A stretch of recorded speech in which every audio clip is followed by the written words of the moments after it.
brand new product, revolutionary, state-of-the-art. This is the Tupperware microwave pressure cooker. Sounds like an oxymoron, doesn't it? Did anybody's mothers, grandmothers, maybe yourself use a pressure cooker ever? See, my mother didn't, and so I was not very familiar with a pressure cooker. I did not know how it works, but it's normally on your stovetop, right? Okay, this one is actually made for your microwave, okay? It is hardcore, heavy plastic, okay? Check this out. It is heavy. It is thick, okay? It has a max fill line in here. You do not want to go over the max fill line, okay? Because then there won't be enough room in there for the pressure to build up. Do not go over the max fill line. It's shown on both sides of the product, okay? It says max and it has lines next to it, okay? So, now when you shut your pressure cooker, it has arrows that you want to line up. An arrow on the lid and an arrow on the handle, okay? They make it really simple for us. Isn't that great? Say yes. Yes. Okay?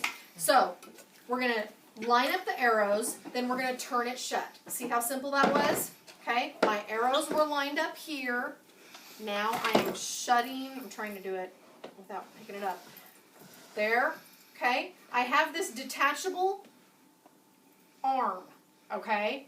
This is a arm, it is not a handle, okay? It's a safety lock handle, but it's not a handle to pick it up, okay? It is not to be picked up with this, okay? That's what these are for, okay? So, when you are shutting it, you line up the arrows, turn it shut, you've got this on here, and then you shut it all the way down and you'll hear it click, okay? Now we're ready to go in the microwave, okay? When you remove it from the microwave, you want to use hot pads, okay? So oven mitts, hot pads, use those when you're getting it out of the microwave, okay? This is a pressure indicator valve, this little red thing here. Okay, and when you pull it out of the microwave after you've cooked whatever you're cooking in here, it's going to be raised. Okay, you're not going to want to open this until it is lowered. See, this is lowered. You'll know when it's raised. It's higher than this. This is totally sitting down in the little valve. Okay, it will be raised like that. You want to wait until it's down before you open it. And then when you open it, carefully open this up, turn this, and lift it away. Okay? Don't have your face right over it because there will, it is hot, there will be steam. So just be careful when you do that.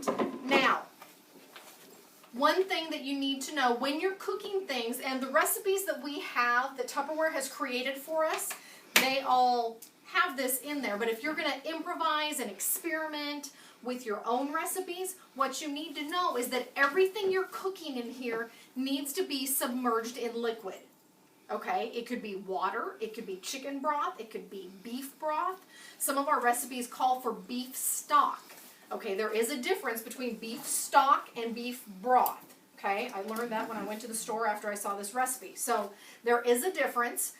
And so if the recipe calls for one, it's best to use that one.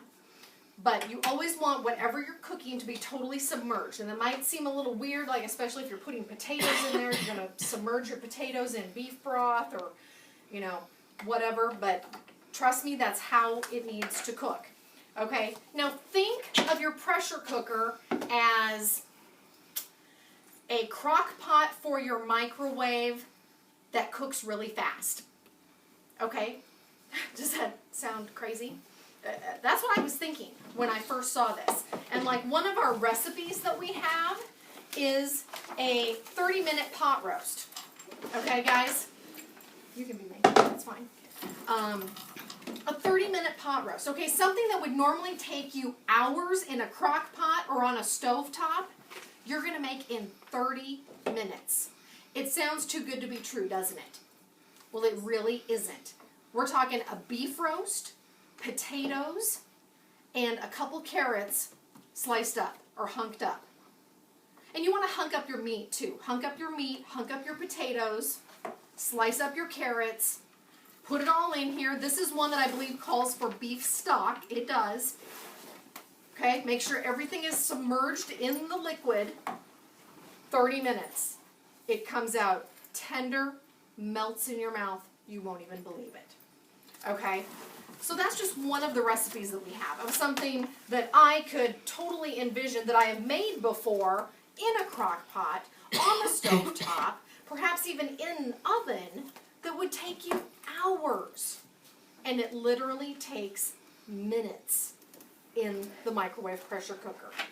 So this is a very unique, very wonderful product that you're going to want to demonstrate at your parties. You're going to want to have these Date Me pages so that people at your parties can see this and look at it and think, oh, what recipe do I want to do at my party? Okay? We've also done this one pot pasta.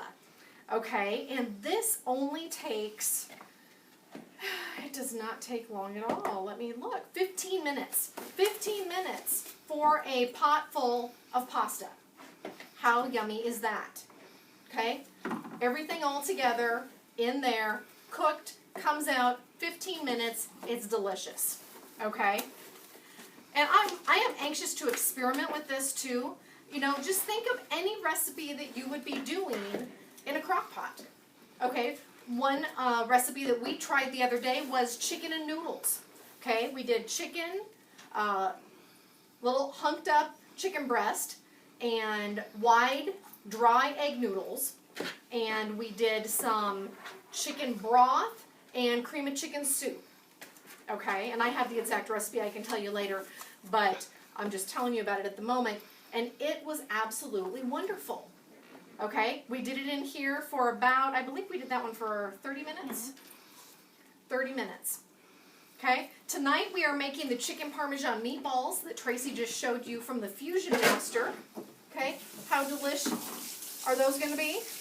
Okay, we're cooking those in our pressure cooker. We're going to submerge these in pasta sauce, spaghetti sauce. Okay, and we're going to cook those for 15 minutes in our pressure cooker, and they are going to be delish. Now remember, when we pull it out, we're going to wait for the red valve to go down. Okay, before you open it. Now it does talk about on our Date Me sheets, if you need to release the pressure early, I would never do that. Okay, just don't do that. I don't see any reason, you know, is it a dinner emergency? You absolutely have to have it right this second? No, it's not. Not risking you, you know, having pressure and steam, and you just don't want to do that. So don't release the pressure early. Wait for the red valve to go down. Then open it up, and you've got dinner ready to go, all in one pot.